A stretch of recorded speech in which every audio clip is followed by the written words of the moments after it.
Estou perdidamente salvo pelo sangue do Senhor, que por muitos foi derramado, remido para sempre sou. Estou perdidamente salvo. Aquele que crê no Filho tem a vida eterna, mas aquele que não crê no Filho não verá a vida, mas a ira de Deus sobre ele permanece. João capítulo 3, versículo 36. Hoje eu quero falar com vocês sobre a ira de Deus, mais especificamente sobre o papel de Jesus com a ira de Deus. Com relação à ira de Deus, Jesus exerce 3 papéis ao mesmo tempo. O primeiro papel tem a ver consigo mesmo.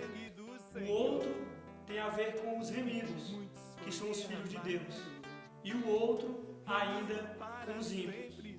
Com respeito ao primeiro papel que Jesus desempenha, ele é um recebedor da ira de Deus. Com respeito ao segundo papel, ele é o salvador da ira. E com respeito ao terceiro, ele é o aplicador da ira divina. Analisemos cada uma delas. Com respeito a si mesmo, ele, Jesus, é o recebedor da ira. Algumas coisas devem ficar claras na mente das pessoas, que Deus, por necessidade da sua própria natureza santa, precisa fazer com que sua ira caia sobre o pecador, ou sobre alguém que tome o seu lugar. Como Jesus Cristo foi o representante dos pecadores, tomando o lugar deles, diz a Bíblia que Jesus foi o fiador da nova aliança, de acordo com Hebreus, capítulo 9, versículo de número 22. E como fiador, ele teve que pagar a culpa dos pecados dos pecadores. Todos os remidos tiveram a culpa de seus pecados paga por Jesus Cristo. Cristo pagou a conta deles. Diz o apóstolo Paulo em Colossenses o seguinte: tendo cancelado o escrito de dívida que era contra nós nas suas ordenanças, o qual nos era prejudicial, removeu-o inteiramente, encravando-o na cruz. Colossenses capítulo 2, versículo 14. Como isso aconteceu? Ele assumiu voluntariamente a função de redentor e teve que pagar a penalidade de todos os pecados. A conta dos remidos foi paga porque Deus fez cair sua ira sobre o seu Filho encarnado. Diz a palavra de Deus que Jesus foi traspassado pelas nossas transgressões e moído pelas nossas iniquidades. O castigo que nos traz a paz estava sobre ele, e pelas suas pisaduras fomos sarados. E o profeta prossegue dizendo o seguinte: todavia ao Senhor agradou moê-lo, de acordo com Isaías capítulo 53, versículos 5 e 10. Foi a manifestação da ira divina no servo sofredor, que substituiu os pecadores. Quando Jesus estava na cruz, a ira de Deus veio em sua plenitude sobre ele, fazendo clamar: Deus meu, por que me desamparaste? A fim de livrar pecadores da sua ira, Cristo teve que sofrer a ira de Deus. Olhe para o jardim do Éden, jardim do Getsemane por um momento.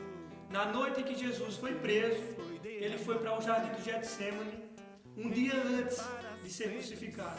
E naquela noite Jesus disse aos discípulos: a minha alma está profundamente angustiada até a morte. E a batalha que Jesus trava é tão cruel, é tão atroz, é tão dolorosa, que ele começa a suar sangue. E Hebreus nos informa que é nesse momento que ele começa a chorar compulsivamente. E ele está orando a Deus dizendo: Pai, se for possível, afasta de mim este cálice. E por 3 vezes ele disse isso, mas ele disse: seja feito a tua vontade. O que tinha dentro daquele cálice? Muitos pregadores dizem: Jesus não queria ir para aquela cruz. Isso é mentira. Jesus estava com medo do diabo, isso é blasfêmia. Jesus temia aquele chicote, ele não queria ir para lá, absurdo. Muitos equivocadamente dizem que o cálice eram os sofrimentos físicos, eram as cusparadas, a coroa de espinhos, que eram os cravos, que eram os chicotes, rasgando-lhe a carne, arrancando o sangue do seu corpo. Ou dizem que o cálice era a morte. Jesus não estava pedindo que o Pai afastasse esse cálice da dor física. Então, o que havia no cálice? Temos que deixar a Bíblia se interpretar, ela mesma ser a sua intérprete. Portanto, vamos deixar a Bíblia falar a respeito do que é cálice. Vejamos algumas passagens. Por exemplo, Apocalipse 14, versículo 10, diz o seguinte: também este beberá do vinho da ira de Deus, que se deitou não misturado no cálice da sua ira, e será atormentado com fogo e enxofre diante dos santos anjos e diante do Cordeiro. Outra passagem que relaciona o cálice com a ira se encontra também em Apocalipse, capítulo 16, versículo 19, a parte B, diz assim: e lembrou-se Deus da grande Babilônia, para dar-lhe o cálice do vinho do furor da sua ira.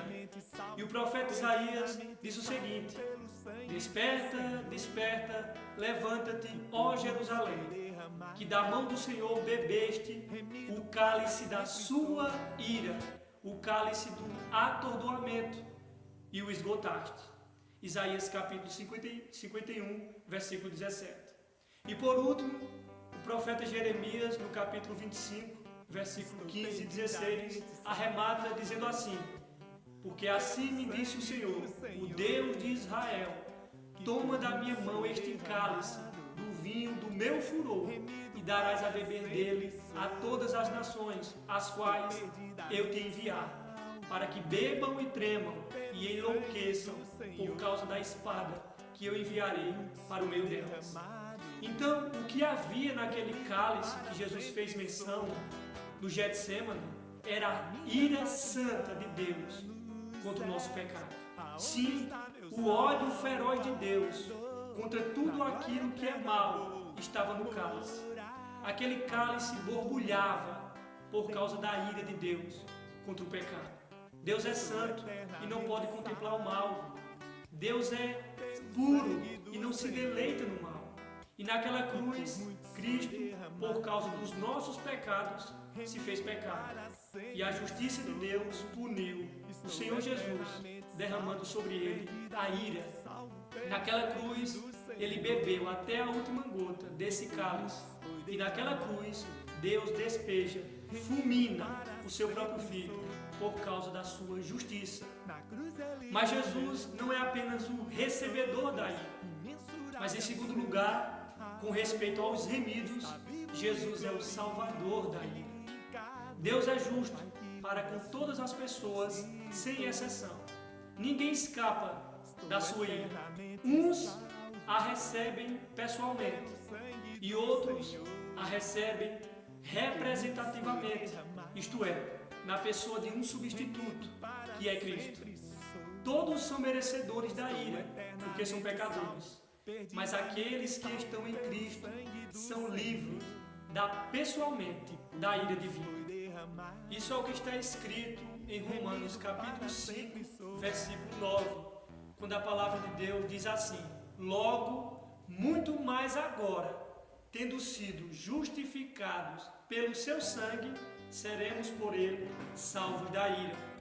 Jesus Cristo é a prova do amor de Deus para com os homens, pelo fato dele ter morrido por nós, sendo nós ainda pecadores. A consequência dessa morte é que todos aqueles que creem são justificados. É o sangue que justifica. Essa justificação pelo sangue garante a libertação da ira divina, porque já foi enfrentada por Cristo Jesus.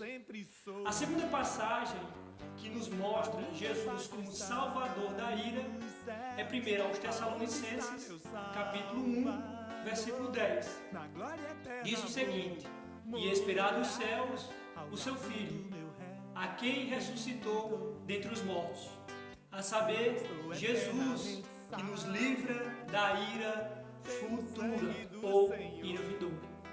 Aqui o apóstolo Paulo é ainda mais específico. Ele se refere à manifestação da ira divina, que ele chama de ira vindoura. Jesus é quem nos liberta dessa ira. Nunca mais Deus tratará os salvos segundo os pecados dele, porque ele já tratou os nossos pecados com o nosso substituto, Jesus. Mas em terceiro lugar, com respeito aos ímpios, Jesus é o aplicador da ira. É muito comum vermos Jesus Cristo sendo pregado simplesmente como Salvador, mas poucas vezes ouvimos dele como sendo o agente vingador de Deus.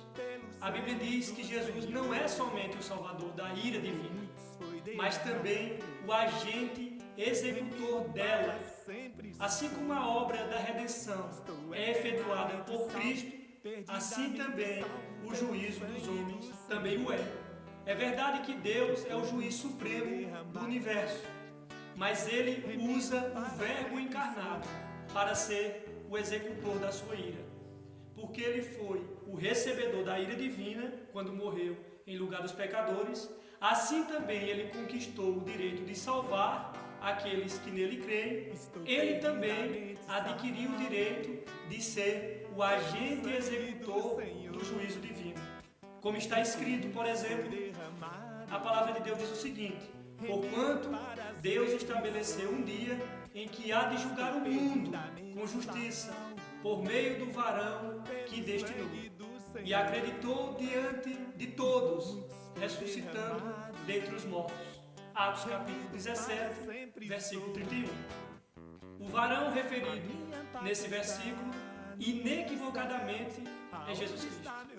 Deus honrou a Jesus Cristo. Jesus foi honrado por Deus porque Deus deu a posição de juiz a ele sobre todos os homens. Jesus afirma isso, dizendo o seguinte: o Pai a ninguém julga, mas confiou todo o julgamento ao Filho, para que todos honrem o Filho como honra o Pai. Quem não honra o Filho não honra o Pai que o enviou. E deu-lhe o poder de exercer o juízo, porque é filho do homem. João capítulo 5, versículos 22, 23 e versículo 27. O trabalho de julgar os homens na manifestação da ira divina será de Jesus Cristo. Ele é o aplicador da ira divina. Deus deu-lhe essa atribuição. Ele a ganhou com mérito. Para que alguém possa exercer juízo em ira, é necessário possuir poder ou autoridade. Jesus possui esse poder, que é uma prerrogativa da realeza, porque ele é rei e pronuncia juízo e aplaca a ira. Jesus diz: é-me dado todo o poder no céu e na terra, de acordo com Mateus capítulo 28, versículo 18. Portanto, porque ele é rei, possui autoridade para manifestar a ira de Deus em juízo sobre os homens. É justamente porque ele é soberano, Senhor, que pode julgar. Ele é o aplicador da ira divina. Na grande tribulação, as nações irão sentir o peso da ira do Cordeiro. A ira de Deus virá tão forte que as autoridades, líderes deste mundo, clamarão para que as montanhas caiam sobre eles, para escondê-los da ira. Está escrito o seguinte: os reis da terra, os grandes, os comandantes, os ricos, os poderosos, e todo escravo e todo livre se esconderam nas cavernas e nos penhascos dos montes e disseram aos montes e aos rochedos: cai sobre nós e escondei-nos da face daquele que se assenta no trono e da ira do Cordeiro, porque chegou o grande dia da sua ira, e quem poderá subsistir? Apocalipse capítulo 6, versículo 15 a 17. Jesus é o aplicador da ira divina.